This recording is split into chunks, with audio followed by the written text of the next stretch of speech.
जिंदाबाद, नारी शक्ति जिंदाबाद, जय भवानी, जय भवानी।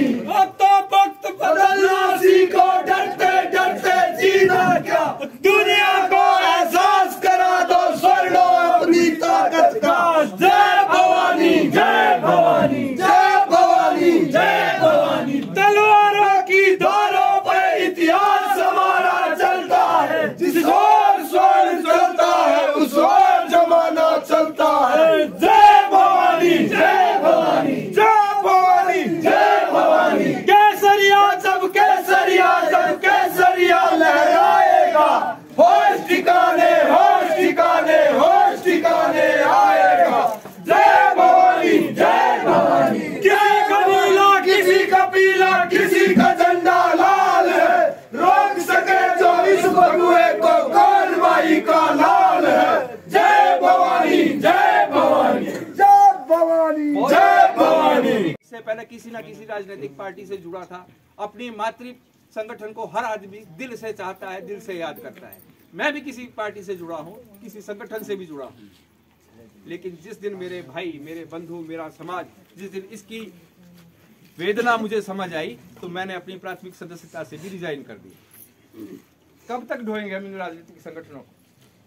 अभी कोरोना काल में शायद आप लोगों ने महसूस किया हो ना किया हो, पर जिनके साथ बीती, जिनके परिवार के अंग खत्म हो गए, जिनके परिवार के अपना कोई साथी नहीं रहा, उन्हें पता है कि ये वेदना क्या है। 5 साल सरकार सत्ता में रहते हुए आज कहती है कि हमें तो कोरोना काल में समय नहीं मिला, हम आपके काम कर नहीं पाए। तो क्या सरकार का दायित्व नहीं था कि आपकी पीड़ाएं, आपकी समस्याएं उसके निदान करें? आज देखिए, आप किसी हॉस्पिटल में स्टाफ पूरा नहीं है, किसी कॉलेज में स्टाफ पूरा नहीं है, ताकि जो हमारी मूलभूत सुविधाएं हैं, शिक्षा, स्वास्थ्य, सड़क और रोजगार, इन विषयों पे सुनने के लिए सरकार तैयार नहीं है। अपनी कमियों का ठीकरा कोरोना काल की विपत्ति के ऊपर पटक देते हैं। और कुछ कुछ आपने देख भी लिया होगा, समझ भी लिया। मैं आपको अपना परिचय देना चाहता हूं। मैं चाड़ना से हूं, जगमोहन सिंह मेरा नाम है और आपका राष्ट्रीय देवभूमि पार्टी का कैंडिडेट के रूप में आपके सामने हाजिर हूं। सबसे पहले मैं कहना चाहूँगा, समय का अभाव है। आप देख ही रहे कि 10-12 दिन ही हमारे को प्रचार के लिए मिल रहे हैं और हम जो है ना अभी डोर टू डोर नहीं जा पाएंगे। तो पहले तो माफ़ी चाहूँगा कि जहाँ तक भी हो सके हमारा ये मैसेज और मेरा ये परिचय आगे तक पहुँचाए और आपकी बड़ी मेहरबानी होगी। देवी देवता को अपने शीश नवाते हुए यहाँ की माताओं को, यहाँ के बुजुर्गों को और हमारे समक्ष संत पहुँचे हुए इनके चरणों में भी मेरा शीश। और बाकी ज़्यादा हम बड़े नेता नहीं हैं, हमारे भाई जगमोहन जी है, राष्ट्रीय देवभूमि पार्टी रेणुका से हमने इनको प्रत्याशी बनाया है। हमारे बीच हमारे मेन रणनीतिकार भाई सुभाष कुंवर जी और सेंधार जोन के हमारे अध्यक्ष है, शायद में इनका नाम श्यामचंद भाई जी, और सभी यहाँ कार्यकर्ता। हम कोई नेता लोग नहीं है और हम एक इस व्यवस्था को बदलने वाले लोग हैं कि जो 70 सालों से जिस स्वर्ण समाज ने कभी भी किसी भी नीति का, किसी भी योजना का, किसी भी आयोग का विरोध नहीं किया और 70 साल में पहली बार हमने अपनी एक छोटी सी मांग सरकार के समक्ष रखी कि हमारा भी एक कोई संवैधानिक ऐसा आयोग हो जहां हमारी भी सुनवाई हो, जहां हम भी अपनी बात रख सके। पर जो इसके ऊपर सरकार का हमारे साथ रवैया रहा वो आप लोग भली भांति जानते हैं कि लाखों की संख्या में हम धर्मशाला गए, शिमला गए और सरकार द्वारा हमारे को कैसे कैसे झूठे प्रलोभन दिए गए वो हम आप लोगों से किसी से छुपा नहीं है। तो इसीलिए मैं विशेषकर माताओं से, बहनों से और नौजवानों से और अपने बुजुर्गों से ये कहना चाहूँगा कि हम वो स्वर्ण समाज वाले लोग हैं, सरकार ने जिनका स्वागत धारा 144 से किया था। क्या वो स्वर्ण समाज आज आपके लिए इतना बुरा हो गया है कि जिस स्वर्ण समाज 62 लाख स्वर्ण समाज प्रदेश के अंदर हम सबसे ज्यादा टैक्स हिमाचल गवर्नमेंट को देते हैं। सबसे ज्यादा टैक्स भी देते हैं, सबसे ज्यादा वोट भी देते हैं और सबसे ज्यादा सपोर्ट भी देते हैं। वोट भी हमारा, नोट भी हमारा, सपोर्ट भी हमारा और शोषण भी हमारा। आखिर भाइयों, इसको हम कब तक सहन करते रहेंगे? कब तक हम अपने प्रतिभाशाली युवाओं को, बच्चों को, कब तक हम उन्हें को अंधेरे में धकेलने का काम करेंगे?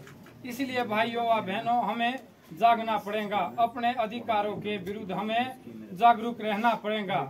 हम उस स्वर्ण समाज के, उस सभ्य स्वर्ण समाज के नागरिक हैं जिन्होंने इस देश की स्वाभिमान के लिए 500-550 से ज्यादा रियासतें देश के लिए बलिदान कुर्बान कर दी थी। जब आज हमारे अधिकारों की, हमारे बच्चों के भविष्य की अधिकारों की बारी आती है तो उसके ऊपर कांग्रेस हो चाहे बीजेपी हो, उन्होंने हमारा सत्ता में, हिमाचल में जो भारतीय जनता पार्टी की सरकार है, वो आपसे छुपा नहीं कि उन्होंने हमारे आंदोलन को, हमारे आवाज को दबाने में कोई कसर नहीं छोड़ी।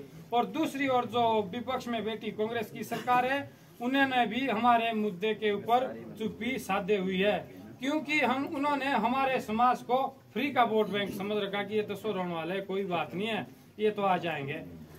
62 लाख स्वर्ण समाज के लोगों की जब अधिकारों की बात आती है तो हमें बड़े शर्म के साथ झुकना पड़ता है कि जिस स्वर्ण समाज ने आज तक इस देश को, इस प्रदेश को, बात चाहे वोट की हो, बात चाहे नोट की हो, बात चाहे सपोर्ट की हो, जब हम अपने बच्चों के अधिकारों के लेकर सरकार के समक्ष गए, हमारी माताएं गई, तो हम उस दिन को भूले नहीं है जब शिमला में हमारे माँ की और बहनों की चुनी व्रचापली तन भी लाण दी रहो, उनको साथ आज डंगे सीधी खेदाड़ी से। तो कम से कम कांग्रेस वाले भी आने, अभी बीजेपी वाले भी आने, और मेरा आप लोगों से निवेदन रहेगा कि एक बात आपने उनसे जरूर पूछना कि जब आप जाति के नाम पर योजनाएं बनाते हैं तो स्वर्णों के लिए कौन सी योजनाएं बनाई जाती है?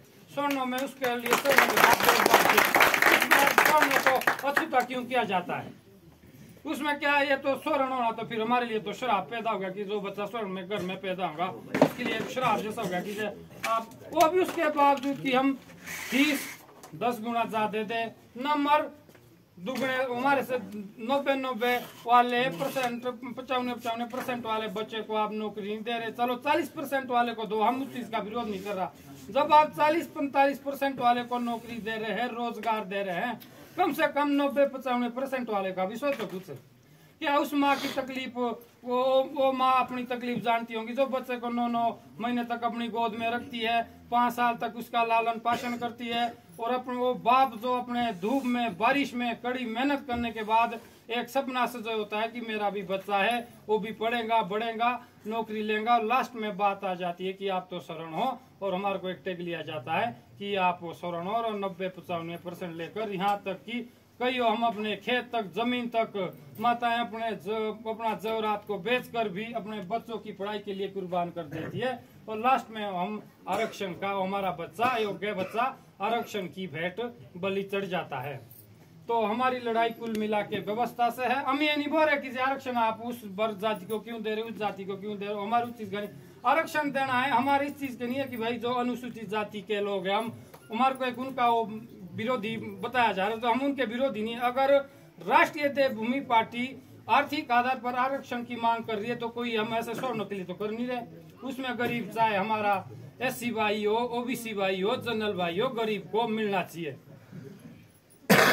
अगर हम नौकरी जाति के बदले योग्यता के आधार पर मांग रहे तो योग्य बच्चा हो, चाहे किसी भी जाति का हो, ब्राह्मण का हो, क्षत्रिय का हो, अपने अनुसूचित जाति से हो, किसी भी जाति से हो, योग्यता को बढ़ावा मिलना चाहिए। और अगर हम जातिगत योजनाओं के बदले नीतिगत योजना मांग रहे हैं तो हम किसी को दबाने के या किसी के हक छीनने की बात नहीं कर रहा है। तो भाइयों, हमारे मुद्दे बहुत है और हमारे साथ भेदभाव भी बहुत हो रहा है।